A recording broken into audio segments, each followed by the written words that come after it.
Wesh les gars, bienvenue sur cette nouvelle vidéo. C'est le Maestro pour ce 8e épisode d'ActuFoot où nous allons revoir l'actualité footballistique. Nous allons commencer par souhaiter joyeux anniversaire à Benjamin Mendy qui fête aujourd'hui ses 26 ans. Ensuite les gars, il y a 6 ans jour pour jour, Tony Kroos rejoignait le Real de Madrid. Nous allons enchaîner par le résultat et le Paris Saint-Germain s'est imposé 7-0 face à Waasland Beveren, une équipe belge à un mois du choc face à l'Atalanta, et Paris s'impose encore seulement en amical. Il y a également eu le match de l'AS Monaco face à Bruges, et l'AS Monaco s'est imposé sur un score de 2-0. Monaco remporte le premier match amical de la saison avec des buts de Ben Yedder et Golovin. Ensuite les gars, grosse nouvelle du côté de Leeds United parce que l'équipe entraînée par Marcelo Bielsa, Leeds United est sacré champion de Championship et monte donc en Première Ligue. D'ailleurs, grosse statistique de Marcelo Bielsa cette saison qui a remporté 55 matchs en 98 rencontres à la tête de Leeds, soit un taux de réussite de 55%. Il s'agit de la meilleure performance de l'histoire du club. Ça veut dire que Marcelo Bielsa, c'est qui est en train de faire là-bas, c'est du très sale. Ensuite les gars, grosse nouvelle du côté de Marseille parce que l'OM et Dortmund sont tombés d'accord pour le prêt avec option d'achat de 15 millions d'euros de Leonardo Balerdi. Ensuite, on sait qu'au sort Thiago Alcantara, il serait tombé d'accord avec Liverpool. Le Bayern Munich réclame 40 millions d'euros. Les Reds n'en proposent que 25. Ensuite, grosse nouvelle du côté de Manchester City parce que Raphaël Varane serait tout simplement la priorité absolue de Pep Guardiola qui chercherait un complément de qualité à Emerick Laporte au sein de la charnière centrale de Manchester City. Ensuite du côté de Marseille, c'est Kenny Lala qui souhaite quitter Strasbourg et il a été proposé à l'Olympique de Marseille. Ensuite les gars, grosse nouvelle en ce qui concerne Mauricio Pochettino parce que libre est sur la shortlist des deux clubs italiens d'après des Telegraph. L'Inter Milan, si Antonio Conte est emmené à partir, et la Juve ou Sarri est autant critiquée. Ensuite, grosse nouvelle du côté de l'Inter Milan parce que selon le journaliste Nicolas Schira, Milan Skriniar, 25 ans, pourrait potentiellement partir de l'Inter Milan si une offre d'environ 60 millions d'euros arrive sur la table des Nerazzurri. A noter que Manchester City et le PSG seraient intéressés par le défenseur slovaque. Ensuite, du côté de Marseille, c'est Bounassar, en forme de la saison passée, intéresse 3 clubs en Espagne, apportés par l'équipe dans son édition du jour. L'OM attendrait une offre de 15 millions d'euros et le FC Séville, qui avait déjà recruté aucun poste la saison dernière, sera intéressé, ou encore l'Atlético Madrid pourrait passer à l'action. Le joueur lui avait déclaré sa flamme au pays espagnol dans une interview récemment.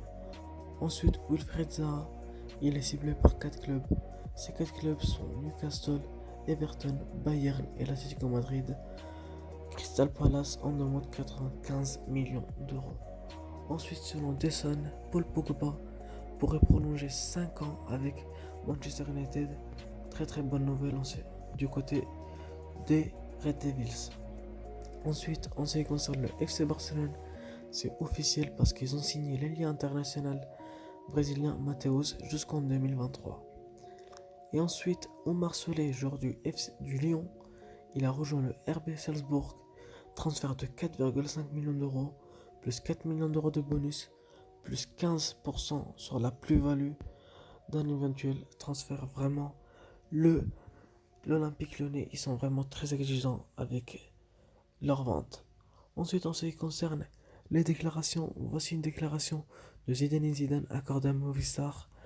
Il y a un chanteur qui disait que le bonheur ne faisait pas de bruit, mais à l'intérieur, je peux vous dire, vraiment, je suis heureux. Je suis la personne la plus heureuse ce soir. Il a dit ça, bien évidemment, le jour du gain de la Liga. Toujours du côté de Real Madrid, c'est Florentino Pérez qui a dit Sergio Ramos serait Real Madrid toute sa vie. Que tout le monde soit tranquille, vraiment. Exigeons-le aussi sur cela. Ensuite, petite déclaration d'Alexandre Lacazette qui parle de son avenir. Il dit tant que je peux progresser et que le club veut de moi, bien sûr je vais rester. Donc on avait vu une petite news qu'il envoyait du côté de la Juventus, mais lui ne pense pas quitter cette équipe de Arsenal.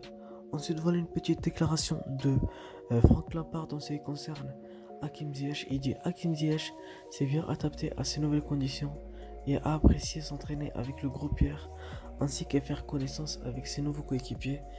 Vraiment, Hakim Ziyech pour l'instant il se la joue du côté de Blues. Ensuite les gars, petite déclaration de Mohamed Ajroudi. Il dit: on ne veut pas déstabiliser l'OM, c'est notre équipe, on l'adore. On peut être en plus à l'OM, mais jamais une source d'ennui. Ensuite les gars, petite déclaration de Dario Benedetto où il raconte son passé. Il dit: à l'âge de 12 ans, j'ai fait un essai à l'Independiente. Independiente, c'est une équipe professionnelle en Argentine. Il dit qu'il a duré 2 mois. C'était la première fois que je jouais sur un grand terrain. Il m'avait dit qu'ils allaient me prendre. Je jouais toujours avec mon club de quartier avec lequel je disputais un championnat. Le jour de la finale, ma mère s'est évanouie en tribune et elle est décédée. Arrêt cardio-respiratoire. J'ai quitté Independiente, j'ai quitté mon club de quartier. J'ai arrêté le football pendant 4 ans. Vraiment pour voir que ce jour-là, il vient de très très très loin. Ensuite, voilà les gars, petite statistique catastrophique du côté du FC Barcelone. Parce qu'ils auraient concédé leur première défaite à domicile en Liga depuis le 11 novembre 2018 face au Real Betis. Ensuite, les gars, petite statistique de Arturo Vidal. Parce que pour la première fois depuis 2012, Arturo Vidal ne remporte pas le champion avec son équipe. On peut voir que de 2012 à 2015, il avait gagné la Serie A avec l'équipe de la Juventus. De 2016 à 2018 avec l'équipe du Bayern en Allemagne. La saison dernière avec l'équipe de FC Barcelone, la Liga. Et puis cette saison, il était devant. Ensuite les gars, voilà une petite statistique qui montre lesquels entraîneurs ont gagné le plus de titres depuis 2016. Et sans surprise, Zidane est placé à la première place. Et Pep Guardiola est classé deuxième avec 10 titres.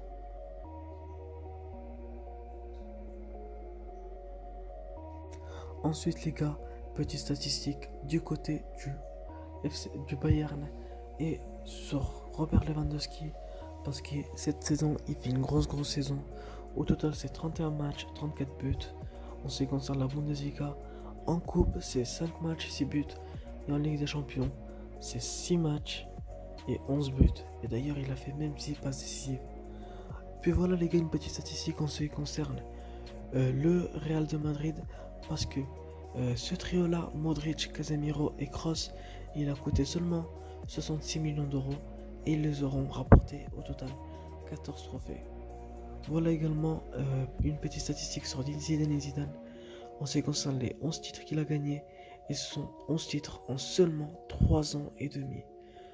Voilà les gars, le palmarès de Karim Benzema avec le Real de Madrid. Et au total, c'est 3 Ligas, 4 Champions League, 3 Supercoupes d'Europe, 3 Supercoupes d'Espagne, 2 Copa del Rey et 4 Coupes du Monde des clubs. Ensuite les gars, voilà mes 5 meilleurs buteurs de l'Atalanta cette saison. Et on a du Muriel à 17 buts, Zapata 6 buts, Ilicic à 15 buts, Pasalic 9 buts et Gossens 9 buts. Vraiment cette équipe de l'Atalanta cette saison, c'est du très très lourd. Ensuite les gars, voilà une petite statistique qui montre tout le potentiel de Cristiano Ronaldo. Parce que on peut voir qu'elle a MSN, Messi, Suarez, Neymar lors de la saison 2014-2017.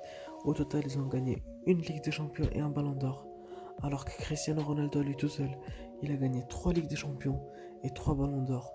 Ce qui montre son énorme potentiel. Ensuite les gars, une petite déclaration du Premier ministre anglais. Boris Johnson a indiqué qu'il serait possible de revenir au stade en octobre prochain pour assister au match en Première Ligue. Vraiment très très bonne nouvelle en ce qui concerne la Première Ligue.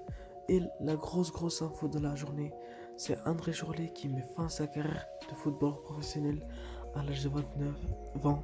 Tout simplement, il avait rompu son contrat avec le Borussia Dortmund hier. Et voilà son palmarès, c'est une Coupe du Monde, une Première Ligue, une Super Coupe de l'UEFA, 2 Coupes d'Allemagne et une Super Coupe d'Allemagne. Ensuite, très mauvaise nouvelle du côté des Blues, parce que tout c'est au 10 janvier. N'Golo Kanté forfait pour le match face à Manchester United demain. Le Français pourra même voir sa saison terminée. Très très mauvaise nouvelle pour l'équipe de France, mais également pour les Blues. Ensuite, voilà un retour de Iker Casillas selon Marca au Real de Madrid, parce qu'il va revenir au Real de Madrid et il va redevenir le conseiller de Florentino Pérez. Ensuite les gars, petite information sur Quique Setién, parce que le FC Barcelone a décidé de se séparer de Quique Setién. Officialisation en début de semaine prochaine.